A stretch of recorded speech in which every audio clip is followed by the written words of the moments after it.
Welcome YouTube viewers to another discussion today. Before we begin, I want everybody to know this is Clint Johnson III. This is my buddy, my friend. Say hi to everybody, Clint. How y'all doing tonight? I'm Clint Johnson. I'm one of Alex's good friends. Known each other for about 5-6 years now, maybe 7. He's a real good guy.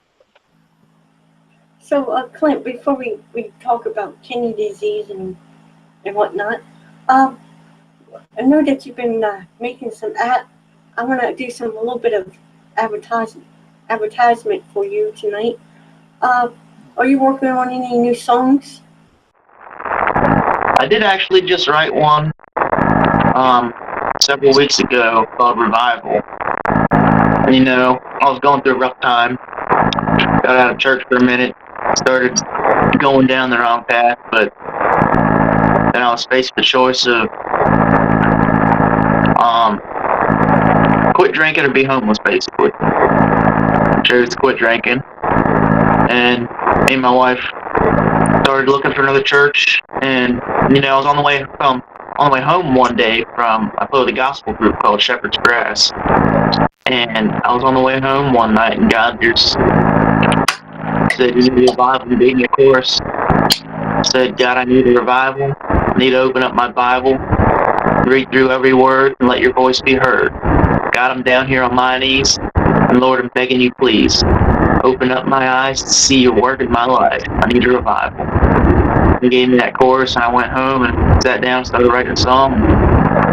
Maybe I'm working on some new music, so see how it goes. So, Clint, you want to play a little bit of it? Yeah. I got my... Can you hear that? Yeah, I can hear it. Why don't you give us a little bit of your music, what you're going to be, so everybody can see it. All right. I'm playing my electric because the kids are sleeping, so... God, I'm here asking you, change me to the man you once knew. Bring me back to that day on June 21st, 1998. God, I need a revival. I need to open up my Bible, read through every word, letting your voice be heard. God, I'm down here on my knees. Lord, I'm begging you, please, open up my eyes.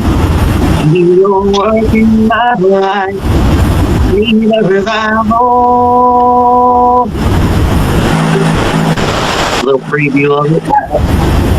What was the name of the song again, Clint? Revival. I need to get it recorded.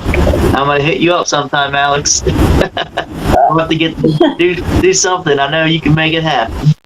I can hook you up with something, I'm sure. That's cool. Thank you. Yeah. That's cool. That was my good buddy Clint Johnson. Are you any more other songs? Well, that's the only latest one I've written, and but I've been going out to different places. There's place in Port Deposit though. I've been going out and singing different open mic nights and stuff. And I went down to a place in Port Deposit. It used to be Joe's Grub House. Now it's the Granite Run Tap Room. They have an open mic night on Thursdays at 7 o'clock. And I'm going to try and get out there this Thursday, but I might not be able to make it. But I usually post what I'm doing, where I'm at on my Facebook page. That's Clint Johnson III. You'll see a picture of me. We're got a mandolin in my hand. I'm hanging off the bus. And yeah, but usually I post anything on there. You can like my page and follow me, add me as a friend. Follow me at Instagram, Philbilly Deluxe. Look me up. And then I do have a SoundCloud too. It's Clint Johnson III. You can check out my music on there. Yeah. Let me see what my card says. I think it's just look up Clint Johnson III on SoundCloud and I pop up. But I should have a link here on one of my business cards. Here, this will make it easier. Check out my music on soundcloud.com/Clint Johnson III. Right there, thank you. You can't see it. No? You can't see it. No. Okay, it's soundcloud.com. Hang on. I'll post it up there. Okay. Yep, there you are. She's so talky. Yep. Hi, this is his page. Let me go here. And let's do a screen share application. I want to share this information to everybody. That's his.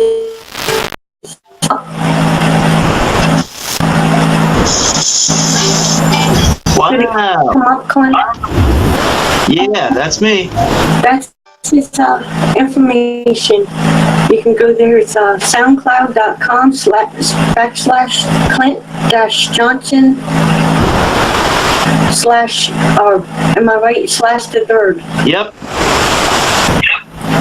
And hit the follow button. He currently has 32 following him.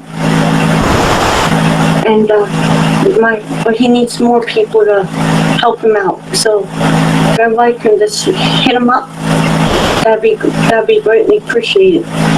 So that's his page. Awesome, thank you. And I do have a YouTube account too. Oh, do you? What's your YouTube? Oh, look up Clint Johnson III on YouTube. You should be able to find that one pretty easy. I just did a cover of Elevation Worship's Do It Again. Pretty awesome worship song.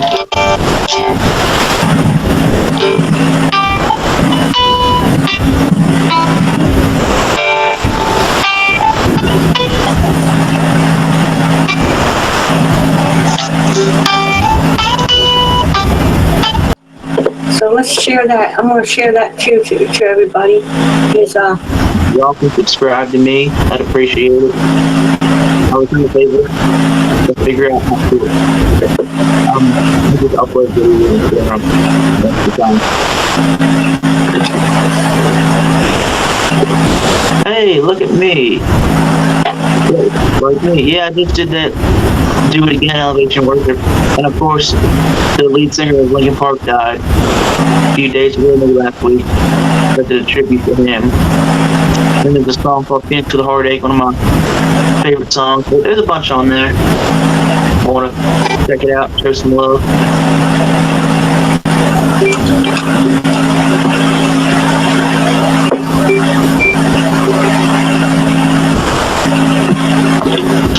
You have a MySpace too. This is his page, so for YouTube. So all you gotta do is put in Clint Johnson III, as you see on the screen. Check him out and subscribe to him.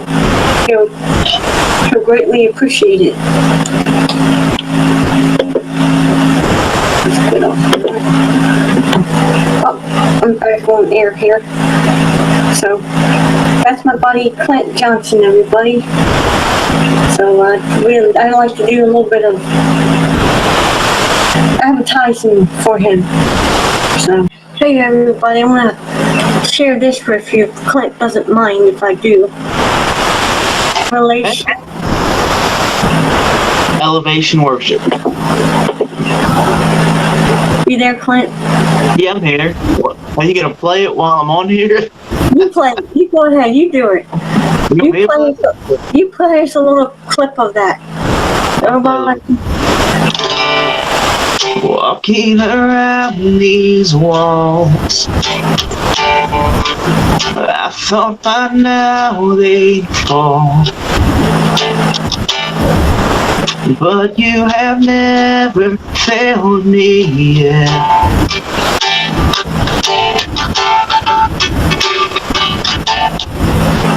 Waiting for change to come, knowing the battle's won.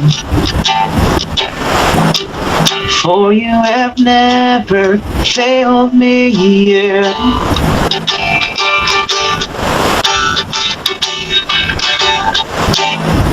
Promise still stands.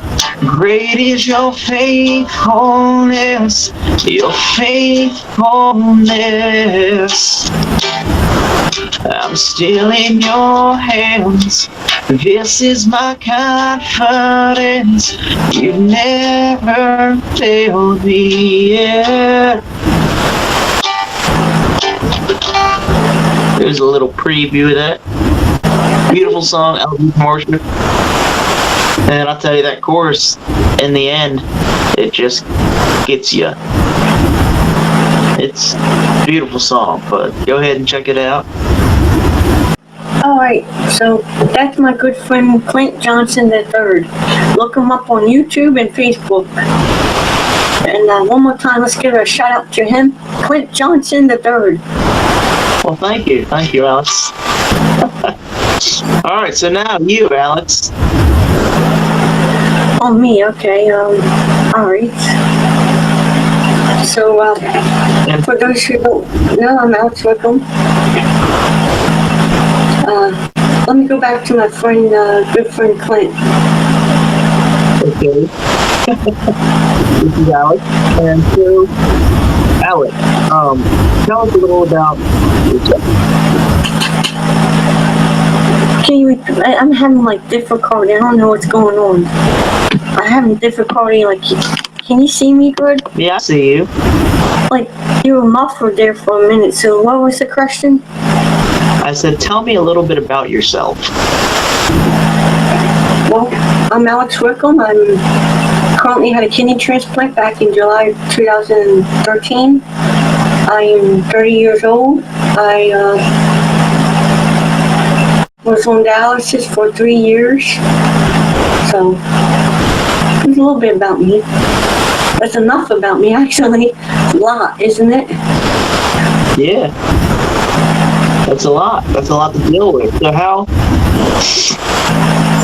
did your kidney transplant go, and what are the ups and downs of battling your disease, would you call it? A disease? It's a disease. It's a kidney disease, yeah.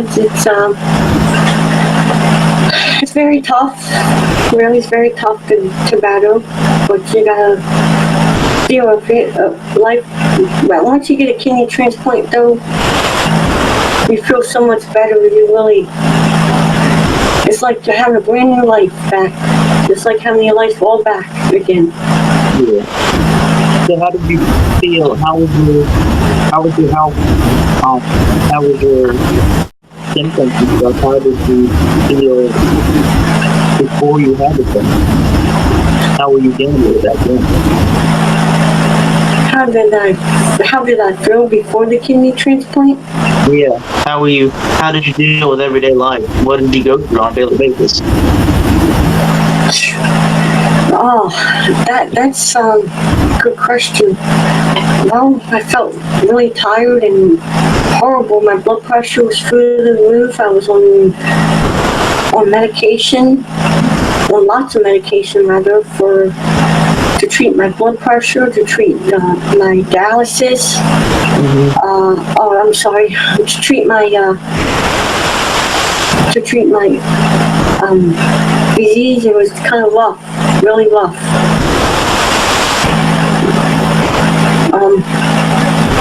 For instance, I had to go to dialysis. Let's see. I think it was Tuesdays, Thursdays, and Saturdays. I went 3 times a week. 3 days a week, rather.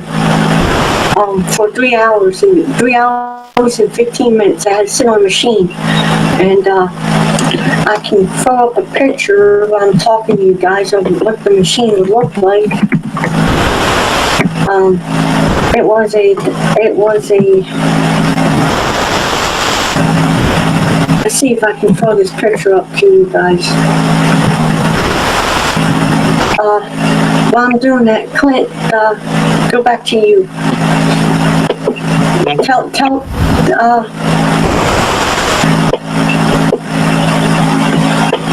Bear with me just a sec. I'm trying to pull up a picture of the machine and what it looked like. Oh, here we go.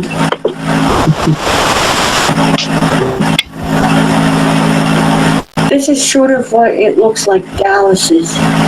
Dialysis machine? Oh, wow. Is that your arm? That was not my arm, no. That's somebody else's arm. But that's kind of what it looked like. Oh, okay. There on the left-hand side there, that's the machine. And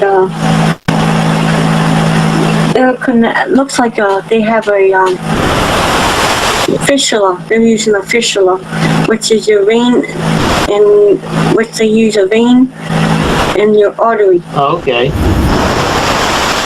So that looks painful. It is very painful, actually. I know that some of them passed out. Some people can pass out from it because if they pull too much of your fluids out, you can pass out. You know. Right. So that's happened to some of them. Oh wow, that ain't no good. Be careful with that. Yeah, they gotta be very careful how much stuff they pull from you. And can you see my cursor moving around? Yeah, I see it. The arrow. Okay. So here to the left, these two guys here, that's actually the pump. Okay. That's how they take your blood from you. These two, right where my arrow is. Right. You see where the tubes are hooked around, and then it goes up through right here. Yeah. And then it goes down from here, and it goes through this guy here. That's the Dallas. That's actually the filter. Okay. Inside that filter is Dallasate. It's a fluid, clear fluid. It's like sugar. Think of sugar. You know how it pools? Right. It's like sugar, like sugar water. And what it does is pulls toxins and fluids out of your blood. And it does that by this little teeny tiny straw type things inside there. There's millions of them inside that filter here. Excuse me. And let me know, man, if you're ready to go to sleep or not. Just let me know. We can always do this later. Hey, I'm fine. So, hey, you know what you need to do? Yeah. Everybody, pull up on there. Pull up your page. Your web page. Web page? Yeah, about your what is it? Kidney for Life or something? Life for Kidney. I just pulled it up. Yeah, go ahead, pull that up and go to the About section and read it to everyone and let everybody know what it's about, basically. That's why it's called the About section. That's true. Let me go to here. Application. Share. Can you see it now? There you go. Life with Kidney Disease. Fight the fight. Yep. That's my website. Let's go to About. Did it come up? Yep. And this is our mission. And what I wanted to make it feel like it wasn't, I wanted to make it feel that it was done right, if you know what I mean. Right. So I'll read what my mission is. And what it is to reach out to others who are getting ready to go on dialysis or currently on dialysis. And also it is to inform others about kidney disease and to give a testimony on how God has given me a second chance in life by receiving a kidney transplant. That's my mission. Man, that's good. Go ahead on your My Life story and go ahead and share that with us.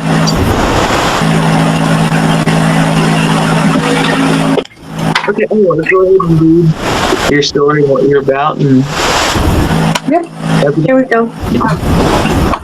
So, this is my life story, my life testimony.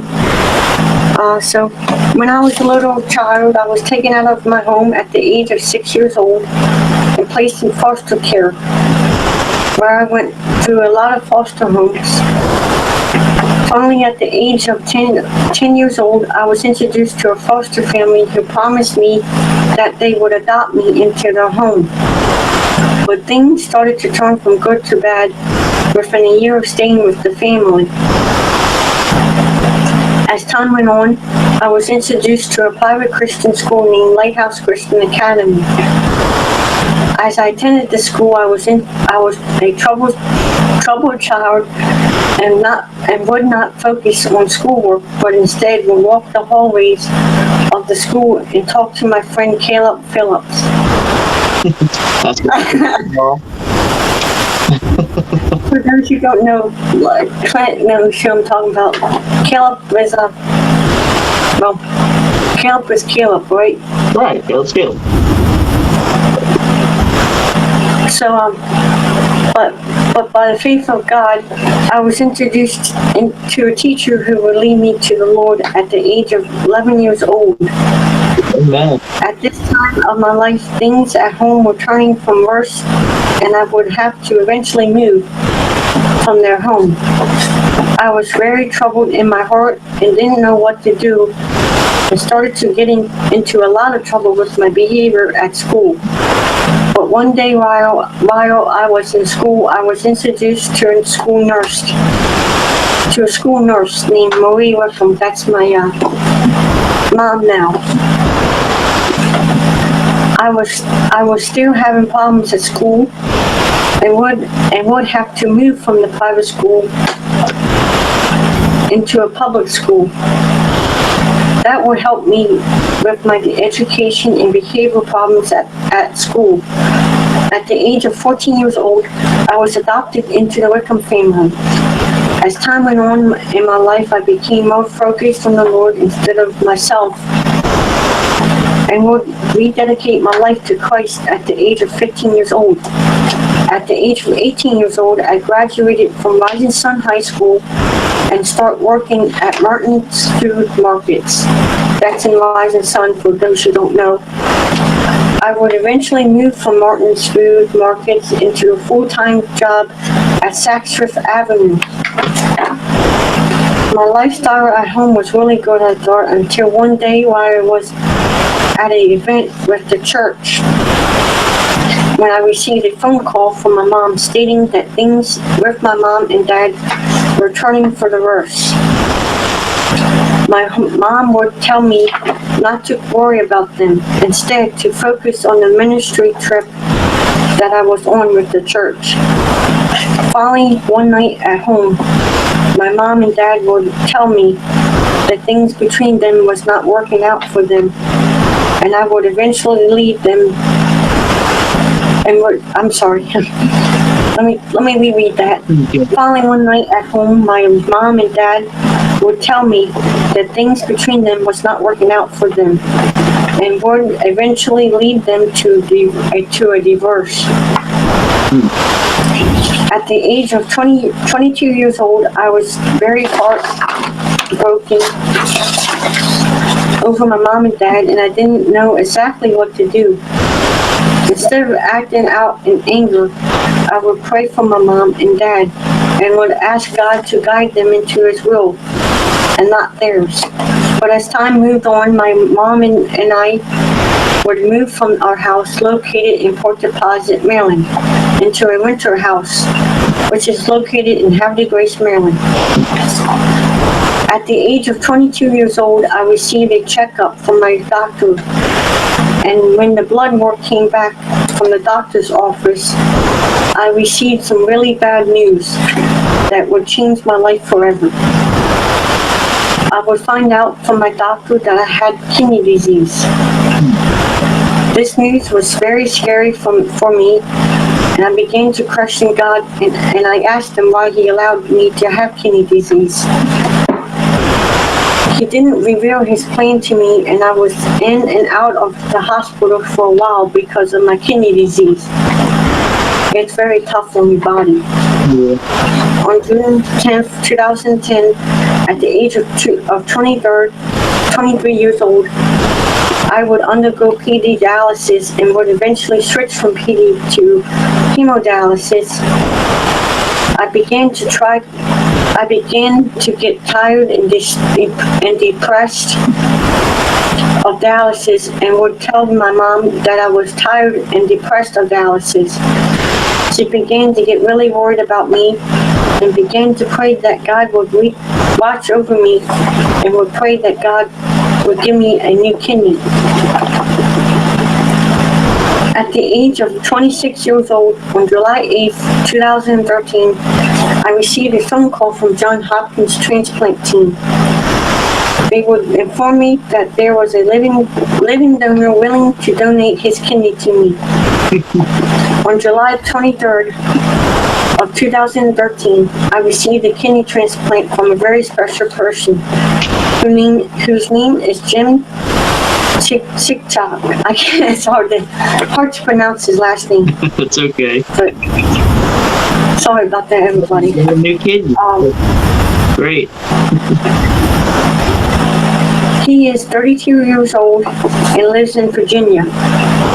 He is very special to me and will always be part of my life.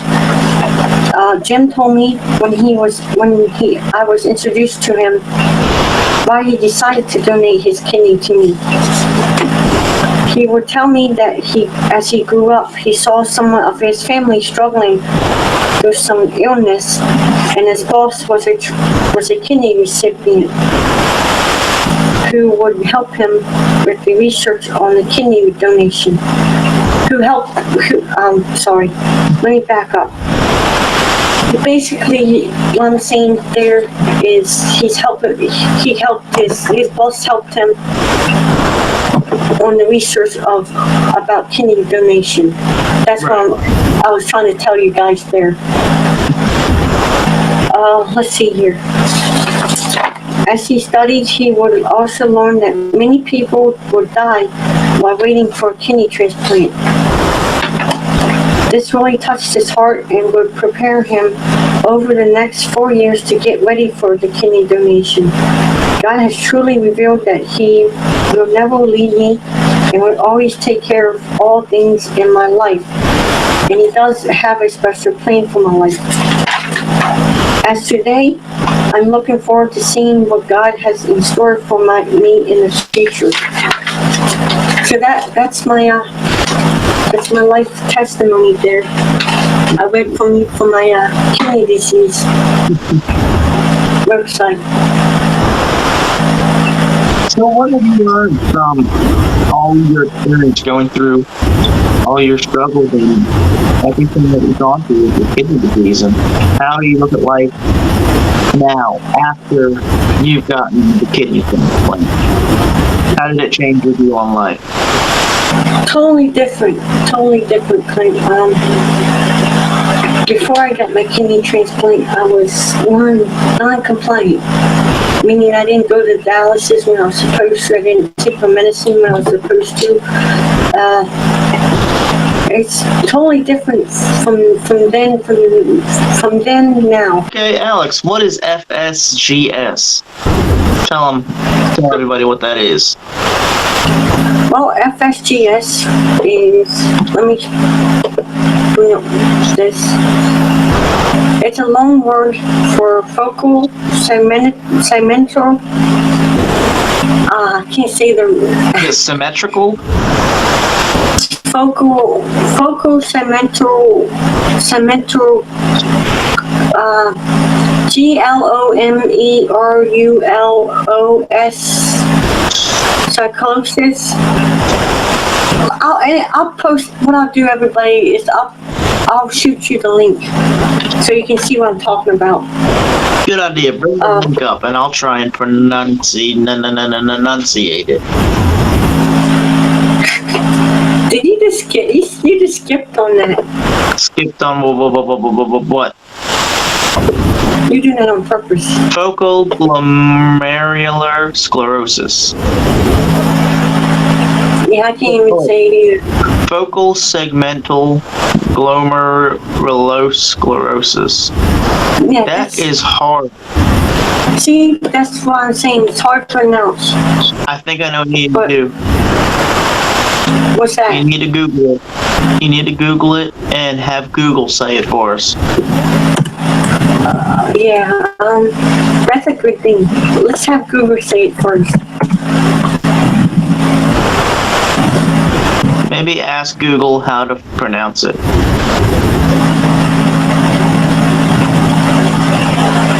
I don't think it's going to do that on this laptop. Put in FSGS pronunciation.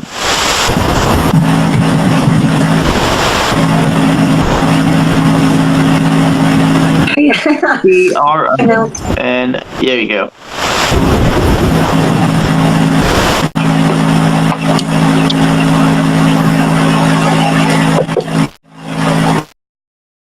See, it's not gonna, cause US, click on the sound button.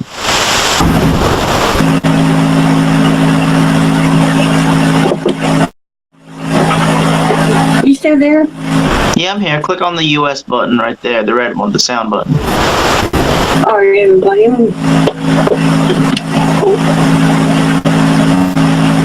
Give me a second, slowly.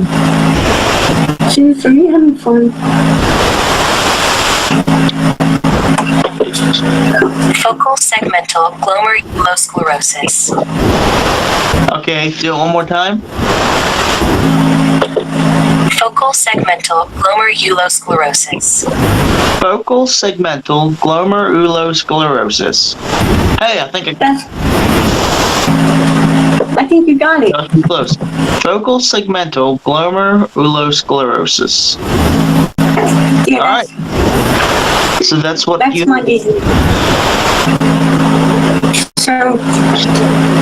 So what it is basically, it's a long, silly word for, where is it? FSG. Yes, there it is. So this is the pictures of focal segmental. I'm going to abbreviate. You guys get the picture. Glomerulosclerosis. Yeah. What it is, it's a disease that attacks the filters inside your kidneys. You have millions of them inside your kidneys. And what it does is it attacks it and it scars the kidneys. And you can see pictures of it up here.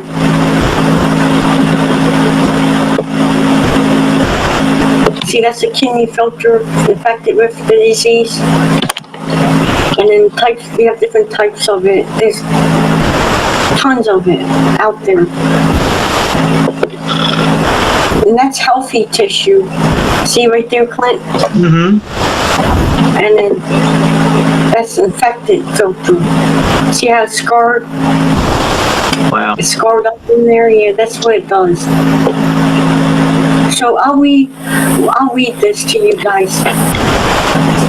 So FSGS stands for focal segmental glomerulosclerosis. Yes. It's a relatively common form of kidney disease, especially in the United States. Although there are several known risk factors, we don't know yet why most people develop FSGS. So like I was saying earlier, it's a unknown disease. Right. In order to be diagnosed with it, we must undergo a kidney biopsy, which I did. That was horrible. FSGS is named for scarring. I'm not going to read that. That can be found in the kidney of people with this disease. When looked at under a microscope, everyone's kidney contains millions of tiny filters called I can't say the word. Glomeruli. I don't know. Something like that. Everybody can see it on here, so. Glomeruli. Yeah, everybody can see it, so There you go. there you go. I'm not going to edit this part. So these filters work much like a calendar. I said calendar. You know what I'm talking about. I have no clue. What's a colander? You don't know what that is? Is it the thing in You the know, sink? you put it like when you cook spaghetti. Oh. I didn't know what it's called. I thought it was just called like a filter or something. No, it's a calendar. Okay. Hang on. I'm Now you- back on there. Now you got me wanting spaghetti. Oh, anyways, back to you, Alex. Yeah, I'm not going to edit this part. All right. Getting back on topic. It's these filters work much like a calendar rather, that you have in your kitchen. Blood is poured into them as it circulates through the kidney, and the water-like part of the blood drains through. This becomes your urine. When these filters are damaged, they become scarred. They are no longer able to filter blood appropriately. This is called Glomerulosclerosis. Right. The word focal is added because in FSGS, only some of the filters are damaged. Segmental is included because often only parts of the filters are scarred. So focal segmental Glomerulosclerosis. is a very deceptive name for the disease. Description. They should change that totally. But anyway, get back on topic. Some segments of the kidney filters are scarred. So how do I get FSGS? The short answer is that no one is for sure. Doctors tend to put FSGS into two big categories: primary and secondary. Primary means that the disease happens on its own for no obvious reasons. Secondary means that we think that FSGS was caused by or is associated with another medical condition.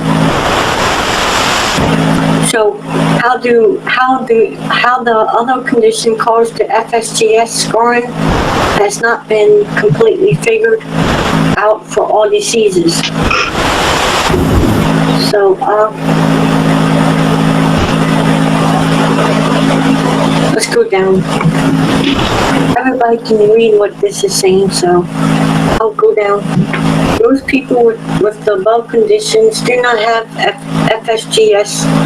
Having FSGS does not put you at risk for any of these conditions you do not already have.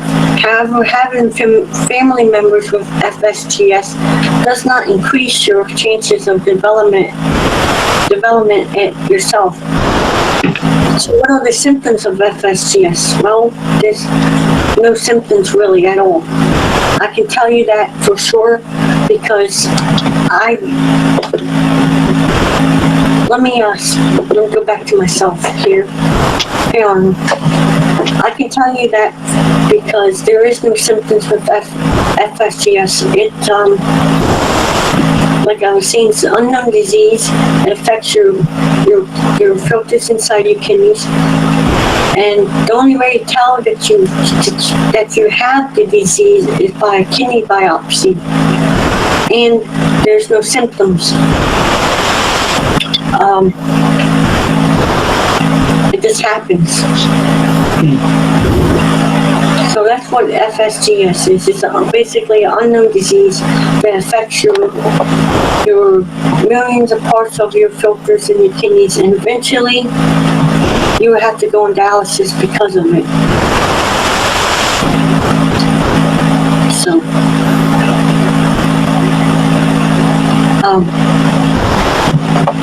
I can, I'm getting the stare down. I'm I'm sorry, everybody. I'm getting stared down by my dog. He's kind of creepy. He's staring at me. But anyway,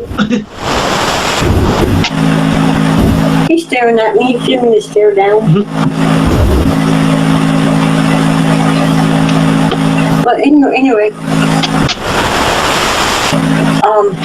So what have you learned from your experience with your kidney disease and your FSGS? What have I learned from it? Yeah. There's a lot have I learned from it. I had to learn how to take care of my condition. I mean FSGS. It's like I said, it's an unknown disease. They don't know what causes it. But it's a very serious disease because it affects your kidneys, and if you don't take care of yourself by getting the proper blood tests that you need to, you gotta do that. You gotta get your blood test monthly basics as the doctor prescribes. You can go see a kidney doctor on a regular basis. You gotta go see nutrition, food. It's all part of kidney disease. It's all part of taking care of yourself, eating the right foods, not drinking. I can tell you this, guys, not supposed to be drinking sodas. But that's hard to do. It's very hard to do. Especially for that. Yeah, you know what I'm talking about. Yeah, you know what I'm talking about, Clint. Right. Soda is hard to... I keep looking at my dog. Soda is very hard to stop drinking because it has a lot of caffeine in it, especially Mountain Dew. I never really was a fan of Mountain Dew, but very hard. That's one of the things you have to give up is soda. Soda and eating French fries because potassium, you have to watch your potassium. This is before you have a kidney, by the way, before you have a kidney transplant. When you're on dialysis, you have to monitor your nutrition. And if I can go back on here.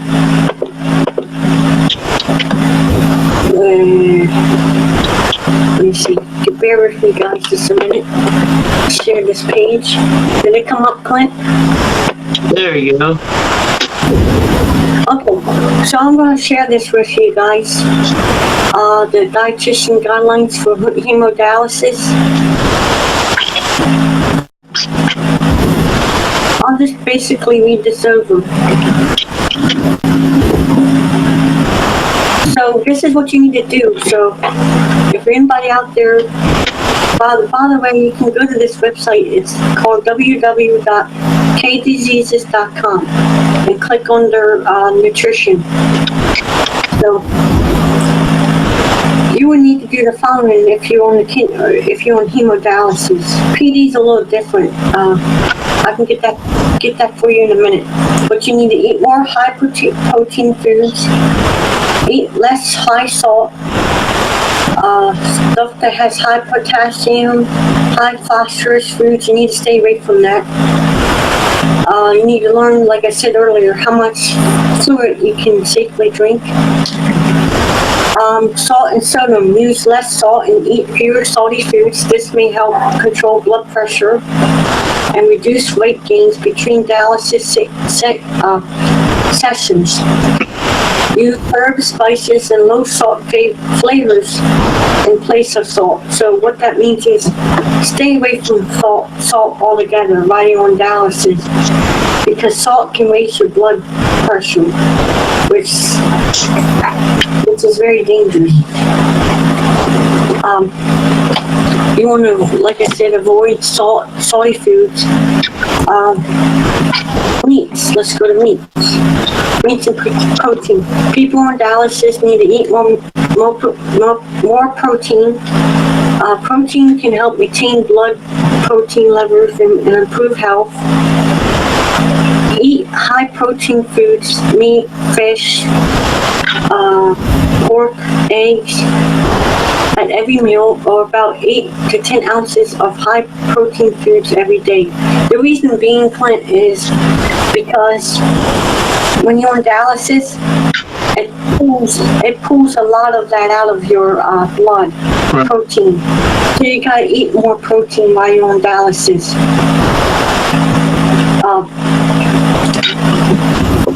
Like everybody can see, 3 ounces equals the size of a deck of cards. That's how much you should be eating of protein.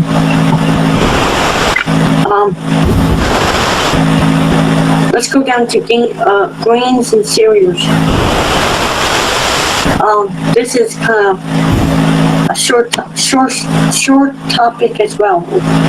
Unless you need to limit your calorie intake, your weight loss, and or manage your carbohydrate intake for blood sugar control, you may eat as you desire from this food group. So unless you have diabetes or something that, to do with that, then you can eat pretty much whatever you want with that, and within the range. So let's go down to dairy products. And this is another topic. Limit your intake of milk, yogurt, and cheese to 1.5 cups of milk, or 1.5 cups of yogurt, or 1 ounce of cheese per day. This is because dairy products have very high phosphorus, and phosphorus is a mineral in your body that affects your bone. Literally, your bones will become brittle if you don't keep track of how much your phosphorus intake you take. So these are just, I'm not going real detail with this, but everybody can see what to stay away from, what is considered dairy products. And let's go down to fruits and juice. All fruits have some potassium, but certain fruits have more than others. It should be limited or totally avoided. Limiting potassium protects your heart. Oranges, kiwis, nectarines, raisins, bananas, and melons. These are all stuff that's high in potassium. Honeydew, cantaloupe, limit or avoid. You want to limit those or avoid them as possible. Vegetable salads. All vegetables have some potassium, but certain vegetables have more than others. It should be limited or totally avoided. Eat 2 to 3 servings of low potassium vegetables each day. Limit or avoid the following: potatoes, french fries, tomatoes, pumpkins, asparagus, beets, beet greens. Those things you want to limit. You still want to limit your potassium when you're on a kidney, after you get a kidney transplant, because some of the medication can rise your potassium levels, but it really doesn't matter. After you get off your after having kidney transplant and after being off for dialysis, you can pretty much eat whatever you want, except for grapes, because grapes affect your they interfere with your anti-rejection medicine. So I know that's a lot to intake for people, but if you want more information, let's go to my website. It's www.kdiseases.com. So that's that with that. So Clint, that's to get back on your question. I learned a lot from being on dialysis and having a kidney transplant. But having a kidney transplant, you have more freedom. You don't have to be on dialysis. You don't have to. When I showed everybody earlier that machine, you don't have to be hooked up to that. So you have a lot more freedoms, and you don't get sick as often as you were on dialysis. So then, How long were you on dialysis? 3 years. I was on June 10th of 2010, and I went off the dialysis on July 23rd of 2013. Okay. So a little over 3 years. Yeah, that's rough. It's pretty rough. Yeah. Well, my name's Clint Johnson III. And this is my good buddy, Alex Wickham. Make sure you go ahead and check out his pages that he showed. I'm sure we'll put all the information down. And